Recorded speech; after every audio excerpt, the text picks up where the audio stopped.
أعوذ بالله من الشيطان الرجيم. بسم الله الرحمن الرحيم. إن الحمد لله نحمده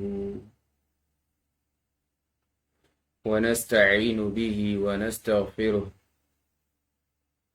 ونعوذ بالله من شرور أنفسنا ومن سيئات أعمالنا. إنه من يهده الله فلا مضل له ومن يضلل فلا هادي له، وأشهد أن لا إله إلا الله وحده لا شريك له، وأشهد أن محمدا عبده ورسوله صلى الله عليه وعلى آله وأصحابه أجمعين. السلام عليكم ورحمة الله وبركاته.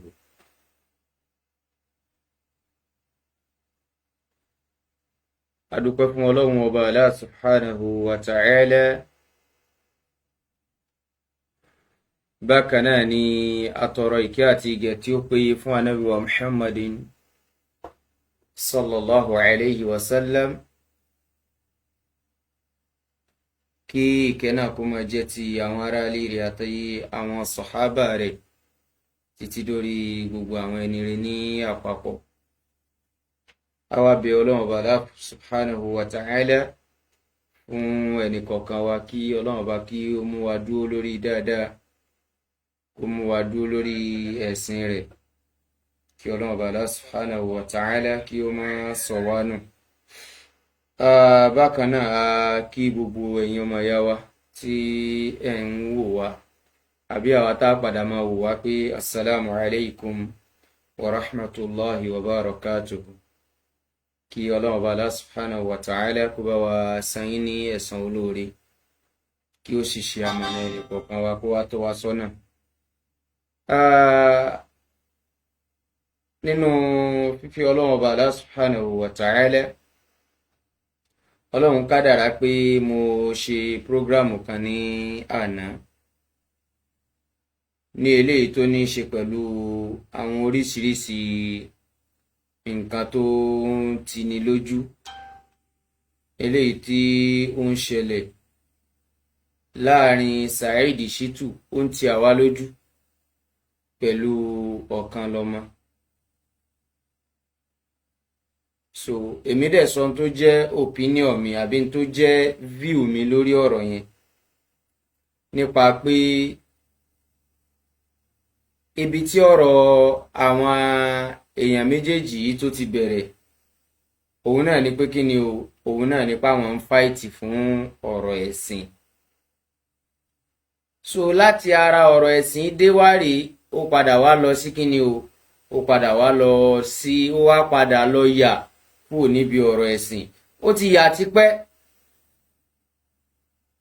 bọ̀gbọ̀dùgbà tá a rí pé àwọn ẹni yìí wọ́n ó tún wá dàbí ìgbà tán tún wá ń wọnú gbó lọ sí i. So ìdí tá a fi ló ti yà lọ tipẹ́ náà ni pé ọ̀rọ̀ ká mọ̀ rìfíìlì àṣírí ìkọ̀kọ̀ síkírìtì ara wa yìí kìí ṣe pé ní náà ni ó ṣẹ̀ṣẹ̀ bẹ̀rẹ̀, àti ká mọ̀ pera wa láwọn orúkọ kúrúkọ. Hátà nígbà tọ́rọ̀ Saidi Shittu bẹ̀rẹ̀ tó ń sọ àwọn nǹkan kan nípa àwọn tí wọ́n jẹ́ àwọn àfáà sàlàfíyà, àwọn nẹ́tíwọ̀kì ń jápọ̀ ńgbà yẹn, tó jẹ́ pé ànímọ̀ pé torí ta tiẹ̀ ló fi ṣe àbí torí ta ni ò fi ṣe. Akànlérí ó kàn lè gbé kinní, ó lè ní Ọlọ́run já sóríire, àwa ń ṣe kinní kan lọ sí kinní kan rí, làwa ń béèrè pé àṣẹ ààrẹ ẹ̀sìn náà wà lélẹ̀, eléyìí sára ẹ̀sìn. So ti yé ẹ̀sìn ẹ̀dẹ̀ ń gbé àwọn nǹkan yìí wọlé lábẹ́ ọ̀rọ̀ ẹ̀sìn tẹ́lẹ̀ ń dá sí ni. Ọlọ́run Allah subhanahu wa ta'ala kó ṣe àmọ̀nà ẹnì kọ̀ọ̀kan wa. So Ọlọ́run kádàrá pé mi láǹfààní àti sọ àwọn nǹkan díẹ̀ tí mo láǹfààní àti sọ ní àná. So unfortunately àwọn nǹkan kan wà tí ó padà ṣẹlẹ̀ tọ́lọ́run ní kí àwọn nǹkan yẹn ó fọ́ ní sí mi díẹ̀. níbi tí mi ò ti rò pé ó yẹ kó ṣẹlẹ̀. a rí i pé kìí ṣe Saidi Shittu nìkan ni mo sọ̀rọ̀ nípa rẹ̀, mo sọ̀rọ̀ nípa Okanlomo. So nínú tí mo kọ́kọ́ wá rí òun ni pé ní èní Ọlọ́run Ọba Allah subhanahu wa ta'ala níbi ọwọ́ àárọ̀ yìí ó kádàrá pé mẹ́sẹ̀jì àbí note àbí post kan jáde láti ọ̀dọ̀ Okanlomo. Jazawullahu khair, kọ́lọ́n kó bá wa san lẹ́san olóore lórí eléyìí. ẹ rí i pé ńgbà tí mo wá ṣe prógráàmù lánàá mo pe àwọn méjèèjì sákìyèsí ni pé eléyìí tẹ̀ ń ṣe yìí ìranù leléyìí o, eléyìí ìṣara ẹ̀sìn. ibi tọ́rọ̀ ẹ̀yin méjèèjì dẹ̀ ti lọ tẹ́lẹ̀ ni pé ibi ọ̀rọ̀ ẹ̀sìn ló ti lọ, níbi tẹ́ ẹ wá yà sí yìí ìṣara ẹ̀ mọ́ o. a dẹ̀ gbìyànjú, ohùn mi lele díẹ̀ náà bọ̀ mo gbìyànjú láti jẹ́ kó ní kálukú wọn mọ kí ni àti Islam kọ sí ìṣesí tẹ̀ ń ṣe yìí. eléyìí béèyàn bá ilé bá déwájú Ọlọ́run Ọba Allah subhanahu wa ta'ala ọ̀rọ̀ ẹ léwu o. mo sì pé Okanlomo ṣàkíyèsí pé àwọn tí wọ́n bá jẹ́ supporters ẹ tí wọ́n ń bẹ lẹ́gbẹ̀ẹ́ bá wa dì wọ́n lọ́wọ́ mú, torí pé lópin ìgbà tí wọ́n bá dìde tí wọ́n bá ń sọ pé àwọn ń gbìjẹ ẹni tí wọ́n fi ń ṣe àwọn ìṣesí yìí, ẹjọ́ mọ pín ẹ̀ṣẹ̀ ni o. téèyàn bá rí i pé àwọn èèyàn ń ṣe aburú lórúkọ èèyàn téèyàn ò dẹ̀ kọ́, definitely á jẹ́ pé wọn náà ló sáìnì sí aburú yẹn nìyẹn. the same bá a ṣe wá sọ nípa t'Okanlomo yìí náà ní gẹ́lẹ́, òun náà mo ṣe darí ẹ̀ sọ́dọ̀ Saidi Shittu náà. gbogbo àwọn tí wọ́n ń bẹ lẹ́gbẹ̀ẹ́ títì ẹ náà tí wọ́n ń ṣe yánmayànmá tí wọ́n náà dẹ̀ rí tó wá dákẹ́ inú ẹ wá dùn pé wọ́n ń gbìjà ẹni, wọ́n máa dá alẹ̀ tí ẹ lọ́rùn jọ gbìndé alkiyama o. ọ̀rọ̀ yín ó dẹ̀ léwu díẹ̀. àwa mú hadith anabi sallallahu alayhi wa sallam a tún fi ṣera wa láǹfààní lánàá, ní èyí tí oníṣẹ́ Ọlọ́run sallallahu alayhi wa sallam náwọn kan condition wọn padà jẹ́ tálákùúta níjọ́ gbìndé alkiyama. àwọn Yorùbá máa ló tálíkà bí èkúté sọ́ọ̀tì. èkúté sọ́ọ̀tì ti ń jẹun yóò gan sí o, bọ̀ láyé ẹjọ́ òun yẹn wọ́n ló tálákà bí èkúté sọ́ọ̀tì torí pé àwọn èèyàn fi bẹ́ẹ̀ jẹ síbẹ̀. so ó máa dífíkọ́ọ̀tì fún àti róúnjẹ jẹ. so oníṣẹ́ Ọlọ́run sallallahu alaihi wasallam láwọn kan wà tó jẹ́ pé àlámọ̀rí wọn báyẹn wọ́n jò kanlẹ̀ níjọ́ gbèǹde alkiyama. àdèsàlàyé eléyìí fúnra. so lẹ́yìn ìgbà tá a wá parí prógráàmù yẹn, inú bí mo ṣe ń ṣe prógráàmù lọ lánàá mo ti sọ pé eré Okanlomo bóyá àwọn kan wà lẹ́gbẹ̀ẹ́ Saidi Shittu tí wọ́n ń ṣe kí ni, wọ́n ń gbé àwọn oríṣiríṣi tí ò dáa wá nípa ẹ̀. ìwọ má wo Saidi yẹn, èmi tẹ́mi jáde tí mo ní mò ń ṣàlàyé ọ̀rọ̀ yìí gan, tẹ́mi gan wá ń pè yín sákèésí yìí, wọ́n ń ṣe tó jù yẹn lọ gan fẹ́mi náà, ó lè má jù yẹn lọ ná. torí pé Ọlọ́run bò tí ní ká wú débi pé ká máa lọ máa wá fá ìdílé fámìlì tèmi kiri. bọ̀àlìmù ìmùṣá wọ́n ṣe kí ni o, wọ́n fẹ́ mọ tánìṣì méjì Ibnul Athari náà. látara kídẹ̀ ni ẹ̀yàn ọmọ ìyá mi nù Islam, látara pé à ń pàkíyèsí wọn pé eléyìí tẹ̀ ń ṣe ikú díẹ̀ káàtó khalas. àbí eléyìí tẹ́ fẹ́ gbé wọlé ìrújú ni. èmi àt'Okanlomo ò sí níbì kankan o, kò ṣe pé bóyá èmi àti ẹjọ́ wà ní láì kan tó ti yẹn sìn. àwọn tí Okanlomo wẹ̀ alhamdulillah, Okanlomo náà ti sọ̀rọ̀ kan rí pé òun ò bá àwọn àfa sàlàfíà àwọn àfa onísúnnà jà o. so ibẹ̀ tí ẹ̀kọ́ lèmi ń lọ. bọ̀ kí ẹ ṣe pé wí èmi àt'Okanlomo jọ dín síbì kan, èmi àti Saidi náà dẹ̀ jọ dín síbì kan. bọ̀ ẹ̀wọ̀n ṣe sí ẹ̀ mo rí pé ó ti ń kọjá ẹnu ààlà. eléyìí ó lè ba àlámọ̀rí àwọn méjèèjì jẹ́ níwájú Ọlọ́run Ọba. hátà ó lè ṣàkóbá fún wọn lé ayé ń bí gan. so kí wọ́n gbìyànjú láti adjust. tó bá jọ́rọ̀ ẹ̀sìn lẹ́jọ́ ń bára yín fà, bóyá Okanlomo sọ fún wa pé ká má jókòó wá sífà, Saidi Shittu wá sọ pé rọ́ ni, àwọn àjọ ń fà á. tán bá lẹ́rìí tán lè jọ mọ́ fúnra wọn, wallahi alazim kò sí èèyàn tó máa dá sí. táwọn ò bá dá sí gan, tá a bá rí pé t'Okanlomo sọ tí ò bá súnà mu, à á dá sí pẹ̀lú pé n tó mú wá lẹ́rìí yìí ò lọ ni. kì í ṣe pé àwa dá sí pé a máa gbé, a máa bu, a máa ṣe lé, a máa ṣe tọ̀hún. ẹnu èèyàn tí a lè fi àásì mọ́ òun lèèyàn tó bá ń ṣe tí ò da tó náà dẹ̀ tún mọ̀ pé tóun ṣe yẹn ò da ó dẹ̀ tún ṣe kí ni o ó dẹ̀ tún bọ̀ tírẹ́sì pọ́ìntì yẹn bẹ́ẹ̀ àbí ó wá sọ̀rọ̀ yẹn kalẹ̀ bóyá pẹ̀lú àìmọ̀ kan ó tún wá ń ṣe kí ni o ó tún wá ń ta sí àwọn àfa sàlàfíà àbáwọn àfa sunnah wal jamaa àbáwọn àfẹ́sìn tó ti yé sìn tá bá ń sọ pé àwọn àfa sàlàfíà kò túmọ̀ sí pé àwọn tí wọ́n já àwọn àfa wa ńlẹ̀ yìí nìkan là ń sọ o à ń sọ̀rọ̀ nípa àwọn tí wọ́n já àwọn àfẹ́sìn generally tó ti yé sìn tí wọ́n dúró lórí kí lọ́lọ́run sọ kí l'Ànábì sọ ní ìbámu sí báwọn ẹni ìsíwájú wọn náà ṣe lò àwọn tá à ń pè ní sàlàfíà náà nù. tó bọ̀ ibi tí wọ́n ń lọ yìí eléyìí máa bà lámọ̀rí wọn jẹ́ ńlẹ̀ ayé ń bí ó tún bàjẹ́ lọ́run torí pé nísìn ìwọ lọ ń gbé ohun tó jẹ́ pé kò séèyàn kankan tó mọ̀ ju Ọlọ́run àtàwọn táwọn ẹjọ́ wà nù fámìlì lọ àtúnfọ̀ àwọn tẹ́ ẹ bá tún jọ wà ládùúgbò tí wọ́n kàn mọ̀ yín ẹ máa wá gbé sáyé tó jẹ́ pé thousands of people ló ń wò ó inna lillahi wa inna ilayhi raji'un ṣẹ́rípẹ́lẹ̀ gan wọ́n affect yín gan láyé ń bí kó tó wá di pé yẹn ó wà lọ jẹ ìyà níwájú Ọlọ́run Allah subhanahu wa ta'ala pẹ̀lú pé òun ṣe kíni òun rí fílẹ̀ tó jẹ́ àṣírí ọmọ ìyá rẹ̀ òun lọ ṣe kíni o òun lọ expose tó jẹ́ àṣírí ọmọ ìyá rẹ̀ síta tó ìyẹn lèmi ṣe jáde mo ṣe kíni mo ṣe pé àkíyèsí yẹn ẹ̀yin ọmọ ìyá mi nínú Islam lánàá yẹn lọ́lọ́run padà kádàrá pé kí n ráwọn post kan bọ̀ ẹ jẹ́ n kọ́kọ́ sọ tí mo padà wá rí lórí ọ̀rọ̀ Okanlomo ẹ rí i pé mo sọ níbẹ̀rẹ̀ prógráàmù mi lánàá pé ọ̀rọ̀ tẹ̀ ń fà yìí àwọn èèyàn ń rí yín bí àfà bó ti ẹ̀ pé àwa máa wò pé ẹ̀ fà kankan but àwọn èèyàn ń rí yín bí ẹni tó ń ṣe kí ni o tó ń di àwọn post kan mú nínú ẹ̀sìn according to bẹ́ẹ̀ ṣe present ara yín àtàwọn tí wọ́n jẹ́ ọmọlẹ́yìn yín náà wọ́n ṣe ń wò yín now mo wá ní nǹkan yìí kìí sì ṣe ìjà ẹ̀sìn lẹ́ ń jà mọ́ o Okanlomo dẹ̀ kọ post tẹ́ bá wo ohun tó ń bẹ lára post yẹn 4 hours ago ní èyí tó ń túmọ̀ sí pé àárọ̀ yìí ń ní post yìí ṣe kàn mí lára so Okanlomo padà wá clarify ọ̀rọ̀ yẹn pé ó ní ọ̀rọ̀ tó ṣẹlẹ̀ láàárín èmi Okanlomo àti Rọ́lábí ọmọ àwọn orúkọ oríṣiríṣi àfẹ́kẹ́ mọ̀ pera yín bẹ́ẹ̀ tó ti yé nsìn so àlùmọ́ìmù ó sàn tafà sí ọ̀rọ̀ tá a jọ ń ṣe kíni tí à ń gbìyànjú láti sọ ìpè tó ó ní kì í ṣe ọ̀rọ̀ ẹ̀sìn o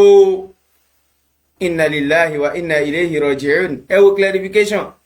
pé ọ̀rọ̀ yìí kì í ṣe kíni o kì í ṣe ọ̀rọ̀ ẹ̀sìn rárá bí tí wò mọ́ sọ̀hánà á mọ ibi táwọn àjọ dì í sí bọ̀tì ẹ̀yin ọmọ ìyá mi nínú Islam kí ló bí wàhálà tán padà ń bára wọn fà á ọ̀rọ̀ ẹ̀sìn náà ni ibi ọ̀rọ̀ ẹ̀sìn náà ni wọ́n ti padà wá yà lóníkàlùkù ti wá yà gba ibi tí wọ́n yà lọ yìí tó ọ̀rọ̀ tí Okanlomo sọ yìí ó padà clear rẹ̀ tó sì jẹ́ pé èèyàn tí ì bá ṣalábòsí tó bá ń rí wàhálà tájọ́ ń fà ò ní sọ pé Islam ò ní peace wà á ti mọ̀ pé kìí sọ̀rọ̀ ẹ̀sìn náà jọ ń fà láàrin ara wọn ọ̀rọ̀ wọn ń sìn ó kàn dàbí pé blogger and blogger wọ́n jọ ń blog ara wọn bọ́rọ̀ wọn ṣe rí nìyẹn kìí sọ̀rọ̀ ẹ̀sìn rárá bí tí wò mọ̀ ó clear àbí ọ̀rọ̀ àwọn méjèèjì ẹ ṣe kí ni kìí ṣe ọ̀rọ̀ ẹ̀sìn ká kọ́kọ́ clear bẹ́ẹ̀ ná ó clear àbí ó clear alhamdulillah so ó jẹ́ kínú mi dùn gan pé Okanlomo tiẹ̀ kọ́kọ́ sọ eléyìí fún ayé káyé kọ́kọ́ mọ̀ pọ́rọ̀ tí ń bẹ láàrin wọn kìí sọ̀rọ̀ ẹ̀sìn so then ìkànnì ọmọ ìyá wa náà wá sọ pé Saidi Shittu náà ti clarify nǹkan yẹn tẹ́lẹ̀ pé ọ̀rọ̀ táwọn ń fà kìí sọ̀rọ̀ ẹ̀sìn so kó tó wá di pé màá máa wọnú ọ̀rọ̀ mi lọ síwájú dáadáa ẹ jẹ́ kí n sáré gbọ́ ṣé ká kọ́kọ́ gbọ́ yẹn náà ni ok ẹ jẹ́ àṣẹ báyìí ẹ jẹ́ àṣẹ báyìí. Saidi mo tún. eléyìí kọ́ ibi kọ́ là ń bọ̀ ẹ má bínú àyíwá mo fẹ́ kẹ́ ẹ wo ọ̀rọ̀ yìí lórí ọ̀rọ̀ tí mo wá láǹfààní àti dá sí lánàá yẹn tẹ́ bá wo tẹ́ni yìí gbé wá wọ́n wá kọ́mẹ́ǹtì nínú àwọn tí wọ́n ṣe kí ni o tán láwọn ń sọ̀pọ́tì Saidi tí n bá tiẹ̀ mọ gbogbo wọn dáadáa mo mọ tòkè yẹn ẹgbọ́n tó sọ ó ní kí ló kàn wọ́n náà níbẹ̀ fal-iyadhu billah à ń pàkíyèsí wọn pé eléyìí táwọn ẹni yìí ṣe ò dáa kí wọ́n gbìyànjú láti jáwọ́ kó ń bi ìṣesí wọn yẹn ó ní kí ló kàn mí ń bẹ̀ so bí wọ́n ṣe wọ́n ń borílẹ̀ jẹ́ ìyàbọ̀ mọ̀ pé orílẹ̀ wọn ń balẹ̀ ọlọ́run ọba jẹ́rè wọ́n ń tàpá sófin ọlọ́run ọba wọ́n ń ṣe kíni o wọ́n ń ṣe tó ń yapa ọ̀rọ̀ ànábì sallallahu alayhi wa sallam ó wá ní kí ló kàn mí ń bẹ̀ àbẹ́ẹ̀ rí nǹkan bẹ́ẹ̀ yọmọ ìyá mi ní Islam ẹni yìí tó bá jẹ́ kóun náà ní tí n bá ṣe mistake kò wá bá a mọ bẹ́ẹ̀ o ẹ má bínú mo ní kò ṣe kí ni kò bá a mọ bẹ́ẹ̀ ẹ tún wá wo mẹ́sẹ̀jì tó tún wá sẹ́ǹdì sí mi again òun náà ló súnmọ́ bọ̀ tí ẹ bá sóhun tó bá jẹ́ lòmíì náà ni alimuhimu kákàn fi style eléyìí náà tí n bá ti sọ̀rọ̀ tá a pe Saidi sákèésí báyìí ibẹ̀ ló máa ń jáde ó yẹ o.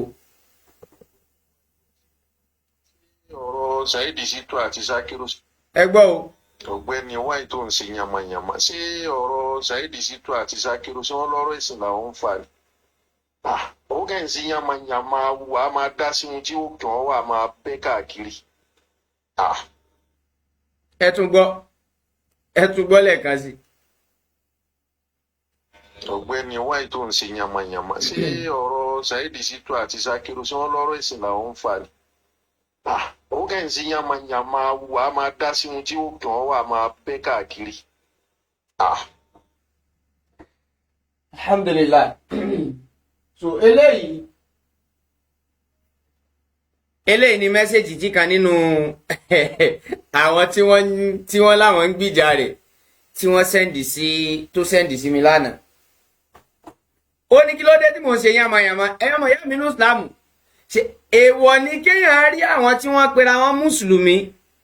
tán dẹ̀ ń ṣe jákujàku lórí íńtánẹ́ẹ̀tì pé eléyìí tẹ̀ ń ṣe ìranu ní kádẹ̀ jáde ká pè wọ́n ṣàkíyèsí bọ̀ lọ́dọ̀ ọ̀gbẹ́ni ó ní yamayama mò ń ṣe ó ní mò ń dá sí tí ó kàn mí fal-iyadhu billah bọ̀ ó pè wọn báwọn méjèèjì bá ṣe ń gbèjìlé ara wọn síta yẹn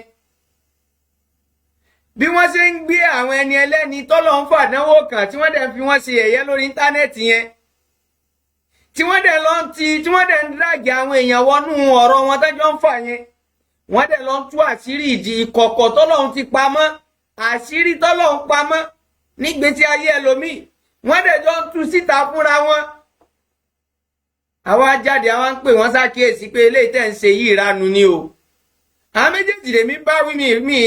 mi yọ sọ àwọn méjèèjì mò ń pè ṣàkíyèsí pé eléyìí tẹ̀ ń ṣe yìí ìranu ni jákujàku ni.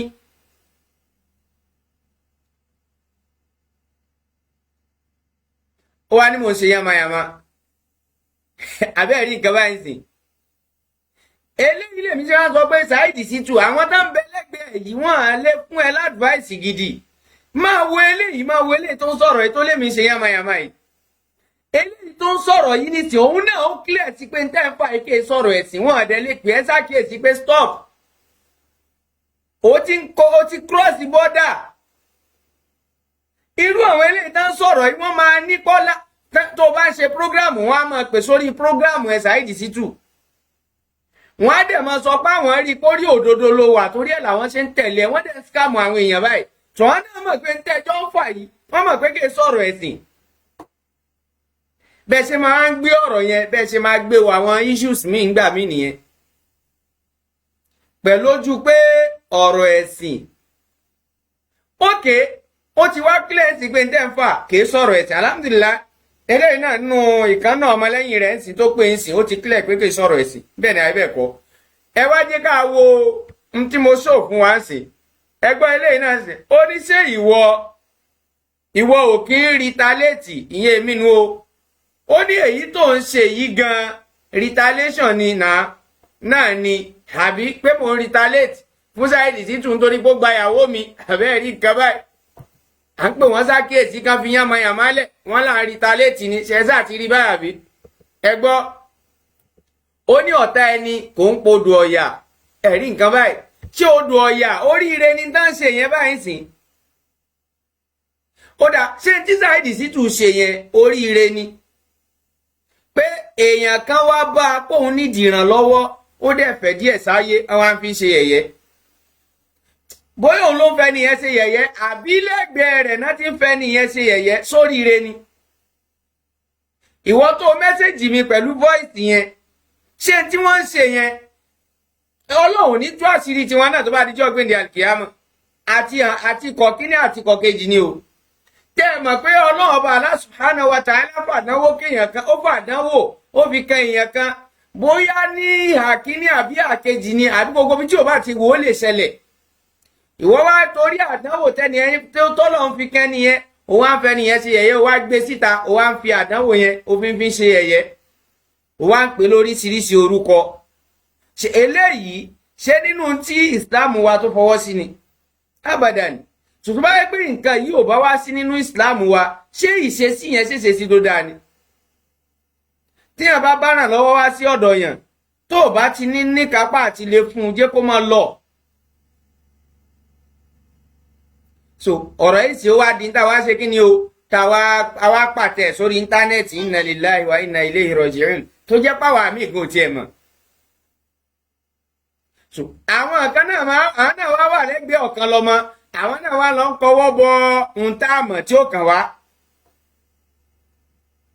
a máa ti ọwọ́ bọ àṣírí aláṣírí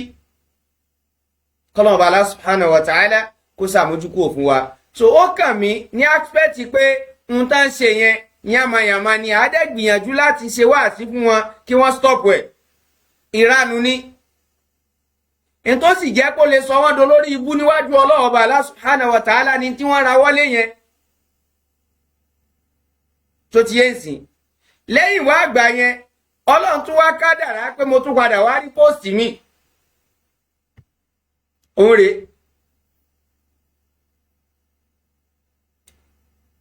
ẹrẹ́ lè sìn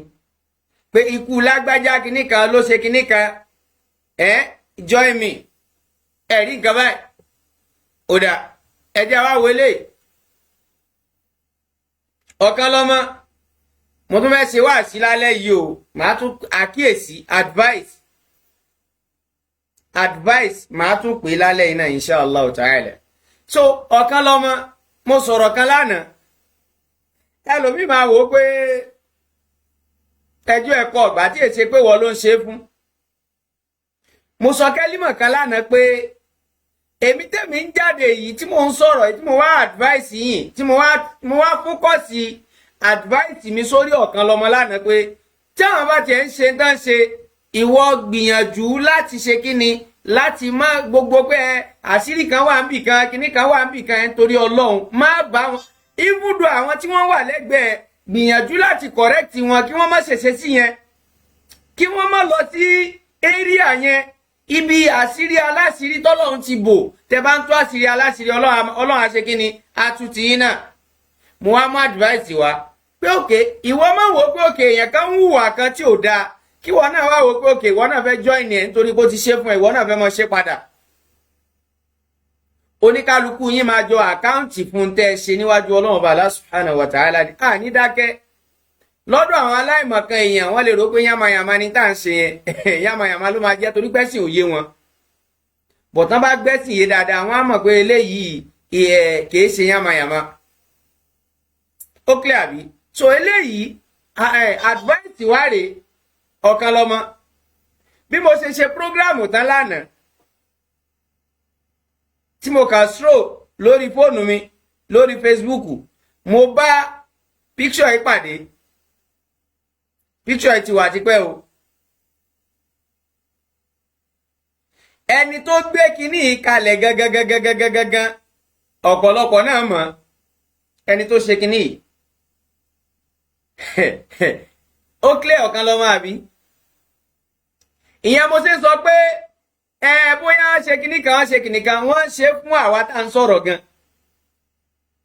bọ̀ ẹni tó kan àwa òun náà ní kíni òun náà lọ̀rọ̀ ẹ̀sìn wò dáadáa ó sáà rí pé fèsì mi ló ṣàgbéná gbé síbẹ̀ yẹn àbí yes ó wá rí ní tó kọ síbẹ̀ òyì tó bá rí 15 hours ago nìyí tó wà ń sálẹ̀ eléyìí ó tún wá ṣẹ̀ṣẹ̀ tún rìpọ́ọ̀tì padà lẹ́ni again ó ti rí báyìí èmi ò tiẹ̀ mọ̀ pé èmi sọ lánàá pé wọ́n ń ṣe tó jù yẹn lọ gan fáwa náà lẹ́gbẹ̀ẹ́ kan buawo rí ààyè tìyẹn kò kàn wá wàhálà ààyè tiwọn nìyẹn kán kọ́ntínú kán máa ṣe lọ kí àwọn lè pọ̀ sí níwájú Ọlọ́run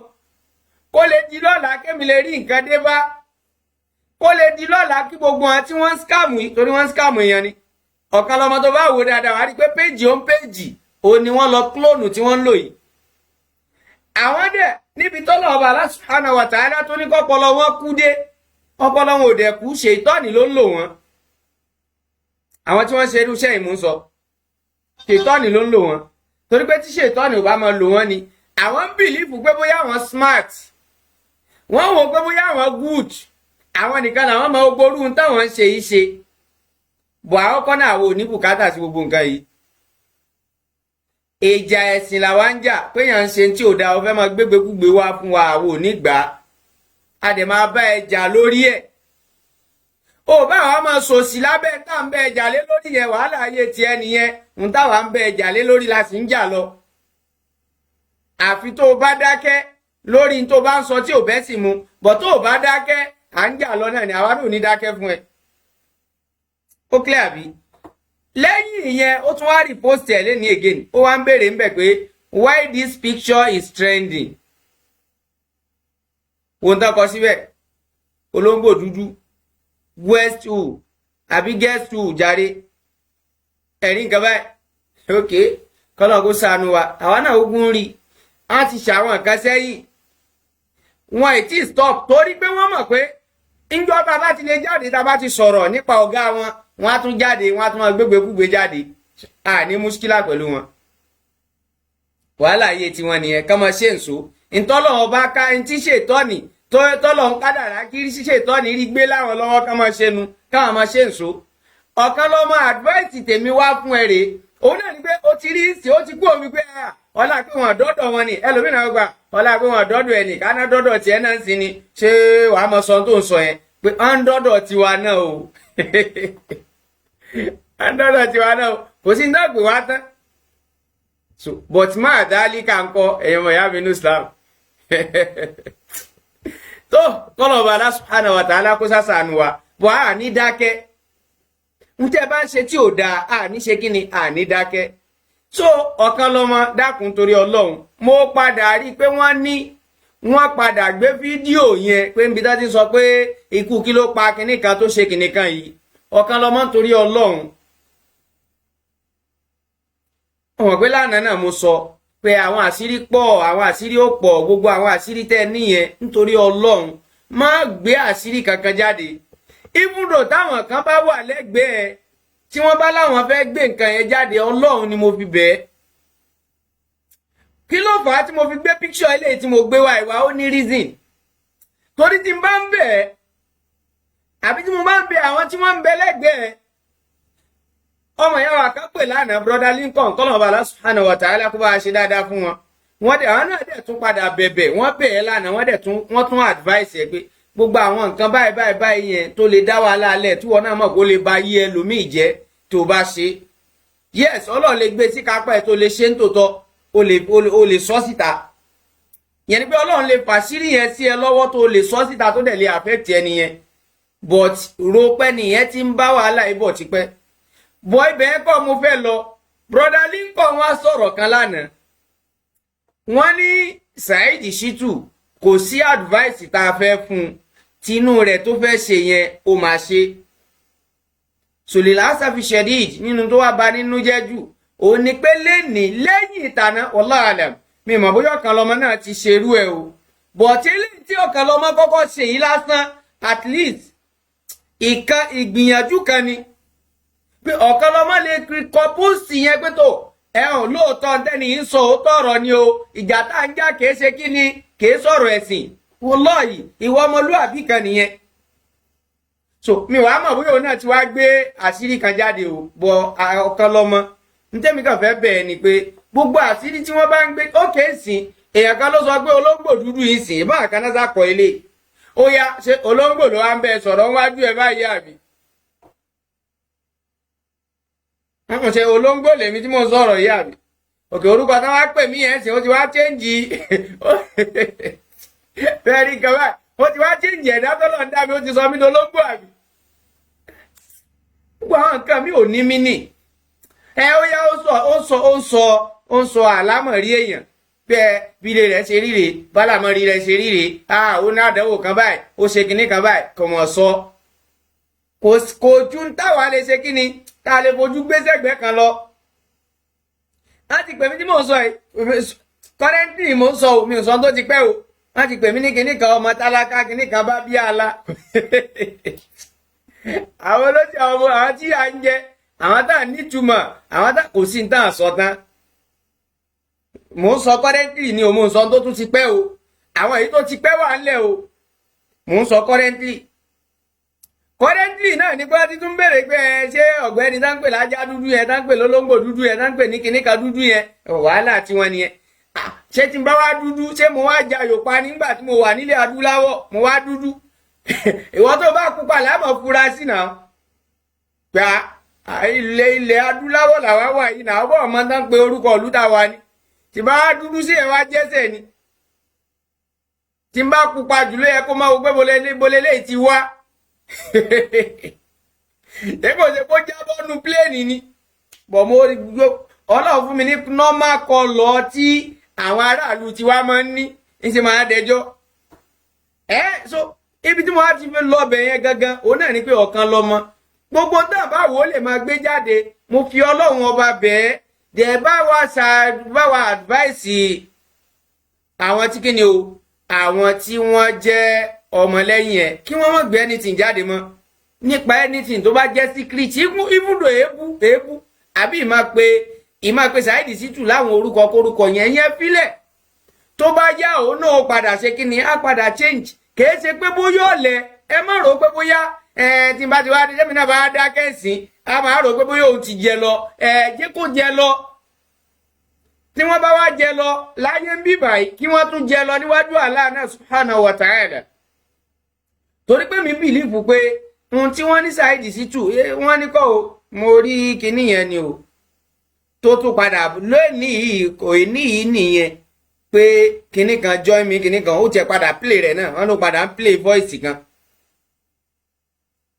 at least eléyìí tá a sọ lánàá yẹn fún èèyàn tó bá níbẹ̀rù Ọlọ́run ọba ó yẹ kó ní kálukú tiẹ̀ lọ jòkó kó túnú ẹ̀rù kó dẹ̀ sit right kìí ṣe irú àná tá a sọ̀rọ̀ tán yẹn náà lèyẹn kó tún wá gbé kinní kan sórí péjì ẹ̀ lẹ́ni again so automatically bí wàá tẹ́ pé wàhálà tó ń ṣẹlẹ̀ yẹn ọ̀nà tẹ́ ń dá síra yín lọ́rùn yẹn ẹ̀fẹ́ kó parí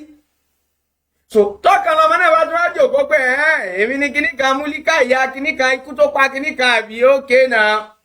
òun náà tún wá lọ wo omi tóun náà tún fẹ́ lọ ṣe kinní tóun náà tún fẹ́ wú jáde ẹ wá ń dá ọ̀ràn síra yín lọ́rùn lójoojúmọ́ subhanallah ẹ ń dá ọ̀ràn síra yín lọ́rùn lójoojúmọ́ ẹ̀dẹ̀ bẹ̀rù Allah rántí ìjọ tó máa pọ̀ ẹ̀yin nìkan nù sáré rántí ìjọ tó ní kálukú yín máa káwọ́ tẹ̀ máa dúró síwájú Allah subhanahu wa ta'ala tẹ̀ máa wá àkáǹtì fún gbogbo aburú tẹ̀ ń ṣe yìí àná ni o àná mo sọ̀rọ̀ yìí o lẹ́ni yìí o dẹ̀ bóyá òun ni àbọ̀n tí wọ́n jáde rẹ̀ at least ìwọ la máa pè é torí orí péjì ẹ̀ náà ń lò ìwọ Saidi Shittu ìwọ la máa pè é orí péjì ẹ̀ náà ń lò ó dẹ̀ ní kápá láti sọ pé no kò ń ṣerú táìmù yìí ló yẹ ká tún ṣerú eléyìí ẹgbẹ́ kú ń bẹ̀. we are talking about ọ̀rọ̀ sáwọn yìí máa rọ̀ lẹ́yìn tún nìyẹn o lẹ́yìn ládùúrò ọ̀rọ̀ tá a sọ lánàá yẹn tíyàn bá níbẹ̀rù Ọlọ́run bá ṣerú àná ṣèní ló yẹ kẹ́ tún bẹ̀rẹ̀ gbogbo ohun tí mo sọ lánàá sìn ẹ dákun ṣé Saidi Shittu mo wá ṣépè fún lórí péjì ni eléyìí sọ pé yamayama mò ń ṣe abẹ́ẹ̀ rí nǹkan báyìí ṣe rí pé kọ́nà ọba kó ọ̀rọ̀ wá gba sùúrù gan so ọ̀kan lọ́mọ má lọ rò ó bìgbà tó jẹ́ pé tí bá ti wá dákẹ́ fún sí a máa rò pé bóyá òun jẹ lọ yóò jẹ lọ kí peace reign torí pé mo fẹ́ kó ní kálukú yín kẹ́ lọ dì í mọ́wọ́ dáadáa o èèyàn ní tú àṣírí yẹn kọ́ lọ́mọ tú àṣírí tiẹ̀ náà o bóyá nílé ayé ń bí àbí níjọ́ gbèdé àlìkìyámọ̀ ọlọ́mọ á tú àṣírí tiẹ̀ náà o sì ní máa fa àwọn èèyàn sí ẹ̀yẹ kéèyàn bá ìrànlọ́wọ́ wá sí ẹ lọ́dọ̀ kó wá sọ ọ́ dẹni yẹ̀yẹ́ kó sọ ọ́ di èèyàn jákujàku níta gbangba fọlẹ̀ iyadhu billah kọ́lọ́ má ṣe kíni kó má dojú tì wọ́n náà o so ti yé so ẹ jẹ́ ká ronú tá a mọ̀ ṣe dáadáa èmi ò ní yé màmá advice yín kódà tó bá tún dọ̀la tọ́lọ̀ bá tún ní kó tẹ̀ mí lọ́wọ́ pọ́kàn lọmọ náà tún gbé àwọn kankan jáde màá tún sọ. so àwọn èèyàn ò gbẹ kò ń sọ̀rọ̀ ẹ̀sìn náà yes kì í sọ̀rọ̀ ẹ̀sìn náà ń fà but ìṣesí tá ń ṣe yẹn ó ti ń ṣe kí ni o ó ti ń forí gbá ẹ̀sìn torí pé ìṣe tí wọ́n ń kó sí yìí aburú ńláńlá ni níwájú Ọlọ́run bá Allah subhanahu wa ta'ala tí ò bá wá yé wọn kájọ ó yé wọn dáadáa ń sìn so that kò ní lè jẹ́ ìbálẹ́jọ́ aburú fún àwa náà lọ́jọ́ gbèǹde alkiyama torí pé ó lè jẹ́ ìbálẹ́jọ́ aburú fún àwa náà pé ẹbí wọ́n mọ̀ pé ń tán ṣe yóò dáa ṣèbí wọ́n náà rí nígbà tán ṣe kí ni ìgbìyànjú tí wọ́n ṣe lórí ẹ̀ ó clear bí so ọ̀kan lọ́mọ torí Ọlọ́run gbogbo náà bá wò lè play so èmi ti rí i pé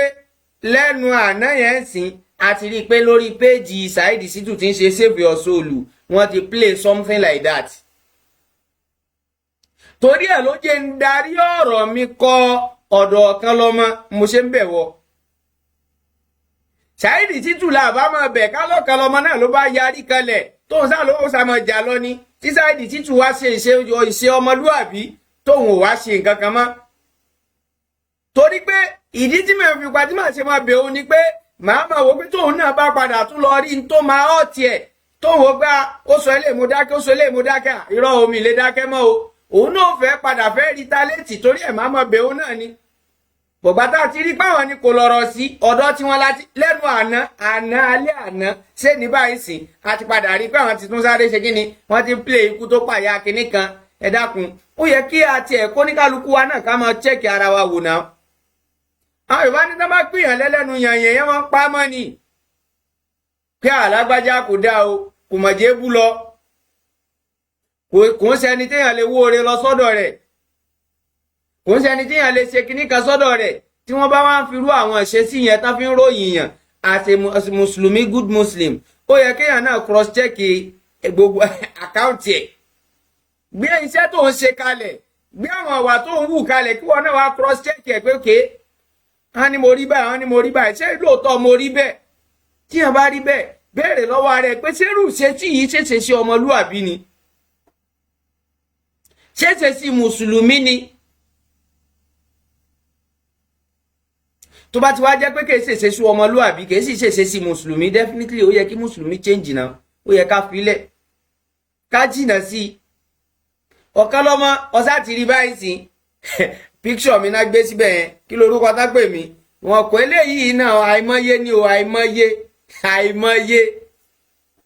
so ìyẹn ni pé má fojú wo bígbà tó jẹ́ pé bọ́lá pé kìí ṣe wọn náà ń bá wí ni ọ̀la pé kìí ṣe fámílì ẹ̀ náà ń bá wí ni torí ẹ̀ ló jẹ́ kó máa sọ pé ká dákẹ́ kìí ṣe torí ìyẹn o wallahi kìí ṣe torí ìyẹn ká gbìyànjú láti ṣe kíni láti tún ọjọ́ ọ̀la wa ṣe tó ti yé nsìn ká gbìyànjú láti ṣe kíni o láti tún ọjọ́ ọ̀la wa ṣe torí pé tá a bá ń bá a lọ báyìí ó máa léwu fún wa gan o kọ́lọ́mọba Allah subhanahu wa ta'ala kó ṣàánú wa so èmi ṣe kíni èmi tún wá láti tún wá ṣe kíni o láti tún wá bẹ ọ̀kan lọ́mọ dáadáa tí o bá ń rí i bóyá gbé nǹkan jáde látòrí péèjì wọn má rẹ́spọ́ǹdì mọ́ àwọn tó bá ń bẹ lẹ́gbẹ̀ẹ́ yín náà ẹ bára yín sọ̀rọ̀ kó ní kálukú ẹ jẹ́ ká dákẹ́ kájọ máa wò ó clear bí so kọ́lọ́mọba Allah subhanahu wa ta'ala kó ṣàánú wa eléyìí òun náà ní ṣókí nínú tí màá kàn láìkì láti mẹ́nubà so a ti rí èsì àti àwọn nǹkan míì náà tá a rí lẹ́nu ó ṣeéṣe gan kó jẹ́ pé rìpọ́ọ̀sì píkṣọ̀ táwọn wò lẹ́gbẹ̀ẹ́ yìí sìn bóyá nítorí eléyìí tá a tún sọ lánàá òun ló tún ṣe kí ni ló tún bí yẹn kódà ṣáà máa wò kí ayé àwọn mùsùlùmí máa bàjẹ́ lọ ká máa ṣe yánmayàmá lọ báyìí náà ká dẹ̀ máa wòra wa bẹ́ẹ̀.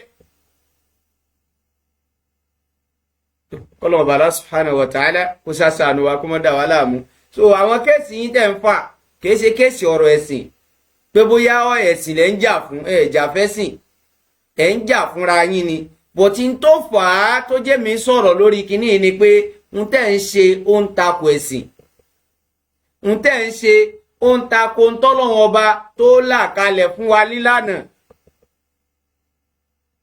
ọlọ́run dẹ̀ ní pé wa man yata'adda hududallahi faqad zalama nafsa. Èèyàn tó bá ti lè kọjá ààlà ohun ọlọ́run ọba tó ń gbé kalẹ̀, irú ẹni bẹ́ẹ̀ ti ṣàbòsí fẹ́mi ara rẹ̀. Ṣòbó lẹ́yìn náà ṣe ní máa bẹ nínú ẹni tí ó máa ṣàbòsí fẹ́mi ara rẹ̀. So ẹ jọ̀ọ́ nítorí ọlọ́run ọba ẹ jẹ́ kí a adjust lórí àwọn ìṣesí yìí o. Saidi Shittu àtàwọn tó bá ń bẹ lẹ́gbẹ̀ẹ́ náà ẹ adjust lórí ìmọ̀ ṣe kíni, ìmọ̀ fẹ́ máa fi ìhòòhò ọmọ ìyá yín kẹ́ máa fi ṣe kíni, kẹ́ máa fi hàn síta. Kí la mí bá ìhòòhò? Òun náà ni pé n tó jẹ́ àṣírí ọmọ ìyá yín. Bẹ́ẹ̀ náà dẹ̀ ni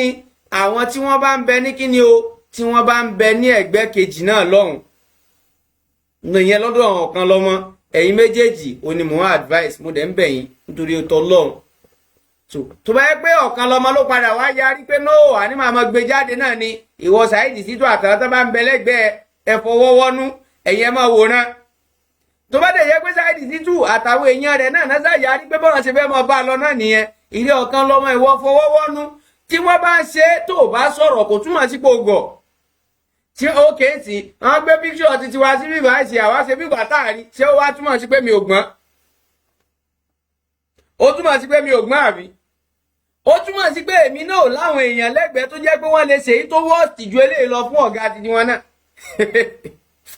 Bọ̀tí tó kàn wá ọ̀rọ̀ ẹ̀sìn ni. Ọ̀rọ̀ ẹ̀sìn ni.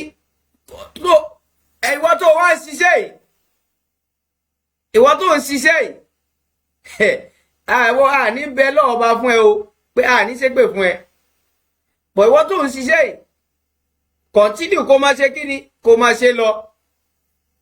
Tó bá gbélé ikú omi ẹ̀ kó tún lọ wá nǹkan mi, tún wó orúkọ mi, àwọn èyí tó ti sọ sẹ́yìn tẹ́lẹ̀ náà, ó wà lẹ̀ dáadáa, tún wá wó orúkọ mi kó tún fi kún. Ó ń ṣe rẹ̀ náà ni. Ayọ̀bálá ṣe rí ṣe rẹ̀, ó ń ṣe rẹ̀ ni o. So, kọ́lọ̀bà Allah subhanahu wa ta'ala kó ṣàánú wa. Eléyìí ni ní ṣókí nínú tí mo fẹ́ ṣe kíni, nínú tí mo fẹ́ sáré mẹ́nubà. So, òun náà ni pé Ọ̀kanlọ́mọ, òkèjá padà tuntun post yẹn wò, kó tó di pé a mọ̀ tẹ̀síwájú. Ọ̀kanlọ́mọ padà acknowledge pé ọ̀rọ̀ tá a sọ yẹn bó ṣe rí náà nìyẹn. Ó ní ọ̀rọ̀ tó ṣẹlẹ̀ láàrin èmi Ọ̀kanlọ́mọ àti Rọ́lábí kìnnìkan gbogbo ẹ̀ mọ́ra wọn báyẹn, ó ní kì í ṣe ọ̀rọ̀ ẹ̀sìn o. Kì í ṣe kíni, kì í sọ̀rọ̀ ẹ̀sìn. Kì í sọ̀rọ̀ kíni o, kì í sọ̀rọ̀ ẹ̀sìn. Bẹ́ẹ̀ náà ni àwọn ọmọlẹ́yìn Saidi Shittu kan náà ń sìn, ó la gbọ́ voice ẹ̀ yẹn. Ó ní yamayama mò ń ṣe mò ń dá sí tí ó kàn mí ni. Ó ní ṣé ta ló sọ pé ọ̀rọ̀ ẹ̀sìn ni tí àwọn ń ṣe kíni táwọn ń fà. Ṣòkè sọ̀rọ̀ ẹ̀sìn lẹ́ ń fà lẹ́dẹ̀ẹ́ mú tó le koko tó báyìí tẹ́ wá ń tú àṣírí ara yín káàkiri. Bọ̀ tó bá yẹ ẹ máa sọ fún wa pé àwọn sàràfíà kìnnì kan àbòsí náà ń ṣe, kìnnì kan náà ń ṣe, àbí dákun aláàní báwo ní bídíà ṣe àti ogbélé tẹ́ wá ń ṣe èwo ló wọ́ọ̀sì jù. So kọ́nà ọba Allah subhanahu wa ta'ala kó ṣàánú wa kó ṣe dáadáa fún wa jàre kó má dà wá ní àmú. Yọmọ ya wá ní ìsìláàmù gẹ́gẹ́ bá a ṣe wá ṣe ní àdéhùn fúnra wa lánàá. Mo ṣe àdéhùn kan fúnra wa lánàá pé inshallah ta'ala tí Ọlọ́run bá kádàrá mo fẹ́ gbìyànjú láti lọ sí sóòrè ń bọ̀ ẹjọ́ pé mo fẹ́ gbìyànjú àti jáde lénìí láti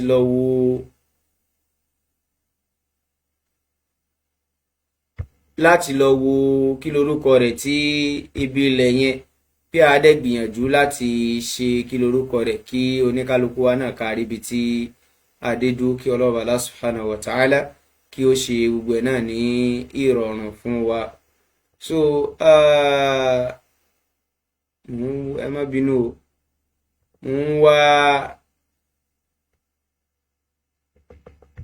Mo ń wá orúkọ kí lorúkọ tí kinní yẹn ń lò ní o. Mo gbé síná o. Allahul musta'an. Mo ń wá fídíò yẹn, so kíní fídíò tá a ṣe a fẹ́ play rẹ̀ fún wa so that kí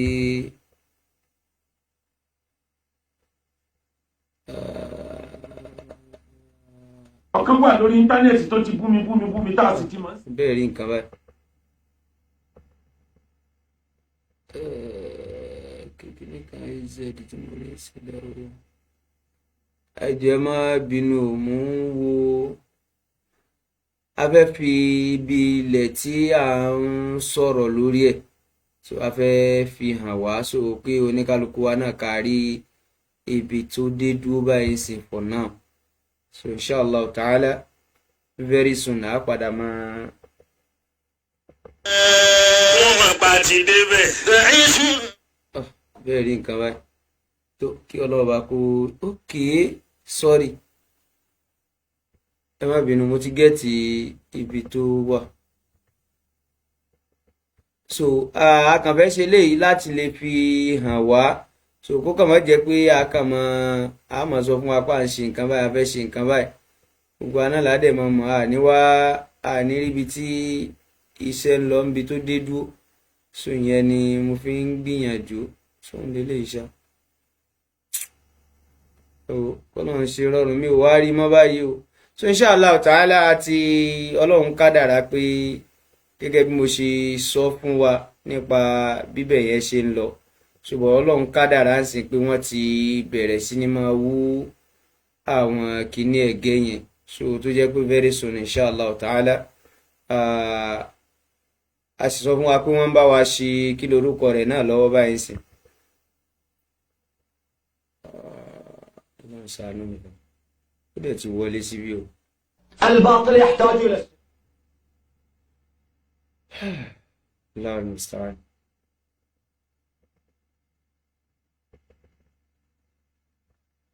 bí náà ni.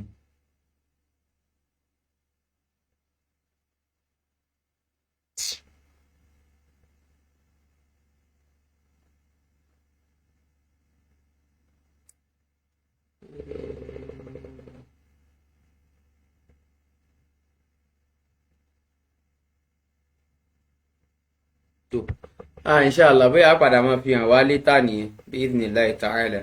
so mo fẹ́ fi ibi tí a bá ètò yẹn dé òní mo fẹ́ fi hàn wá tẹ́lẹ̀ but a padà máa fi hàn wá létà pẹ̀lú ìyọ̀ǹda Allah subhanahu wa ta'ala so àkànmọ́ bóyá ní àwa tí àwa náà tún lè pè wá sí àkíyèsí lórí prógrámù ṣá eléyìí tí a ṣe tí a bá rí nítorí yẹ kí n ṣe tẹ́lẹ̀ gan-an tá a bá rí àwa táwa náà wò pa fẹ́ bá wa dá sí ètò láàrin ìṣẹ́jú kan sí méjì kó tó di pé a máa lọ inshallah ta'ala so ní eléyìí so nọ́mbà ni a ti pín sórí kìíní yẹn fún àwa tá a bá wò pa fẹ́ bá wa dá sétò sígbà láàyè yẹn bá wà kó tó di pé a máa lọ kọ́lọ̀ ọba kó ṣe gbogbo ẹ̀ ní ìrọ̀rùn fún wa a sì bí ọlọ́run ọba Allah subhanahu wa ta'ala gbogbo ọ̀rọ̀ ọlọ́run ọba tá a bá ń gbọ́ àti tànábì rẹ̀ sallallahu alayhi wa sallam tí wọ́n bá fi ń pè wá sí àkíyèsí lórí kíni o lórí bá a ṣe lo ayé wa lórí bá a ṣe bọ̀rọ̀ bára wa ara wa lò lórí pé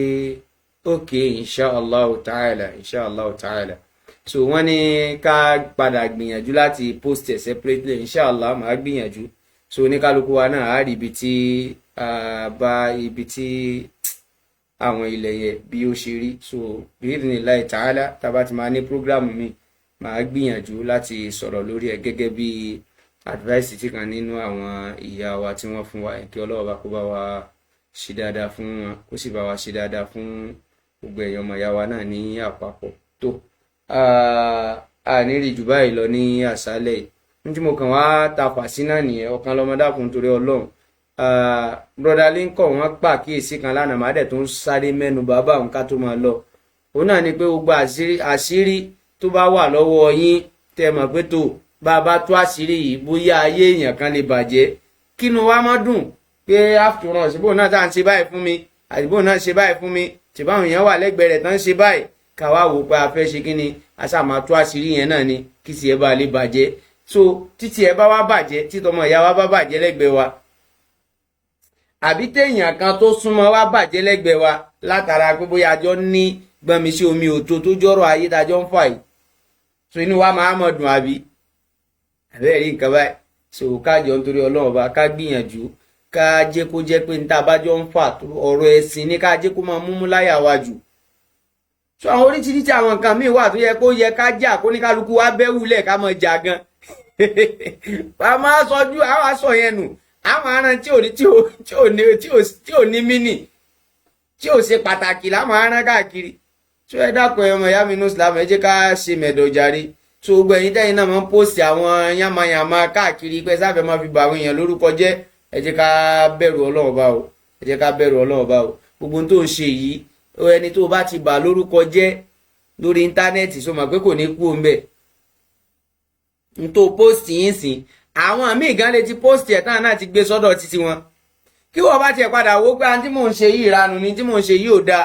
ó wá fẹ́ ṣe kí ni ó wá fẹ́ correct nǹkan yẹn ó wá delete ẹ̀ kúrò lórí page ẹ̀ ọ̀dọ̀ àwọn míì tó ti lọ ń kọ́ so ẹ dákun torí Ọlọ́run ọba ẹ má gbé àṣírí ara yín jáde mọ́ so ẹ wá nǹkan míì ṣe tó bẹ́ẹ̀ fẹ́ ṣe blogger ẹ má blog nǹkan míì ẹ má jẹ́ kó jẹ́ pé secret ara yín secret àwọn èèyàn lẹ́mọ̀ tẹnubọlẹ̀ mọ́ lẹ́mọ̀ tí mú bọlẹ̀ mọ́ wá káàkiri so ti yé sìn kò ṣeré kankan bẹ́ẹ̀ o ju pé ó lè ṣe kí ni ó lè ba ayé èèyàn jẹ́ lọ gbogbo àti ẹ̀ ṣe nǹkan yẹn fún tó bá dijọ́ gbìndé àlìkìyàmọ̀ wọn á gbẹ̀tọ́ wọn lọ́wọ́ yín o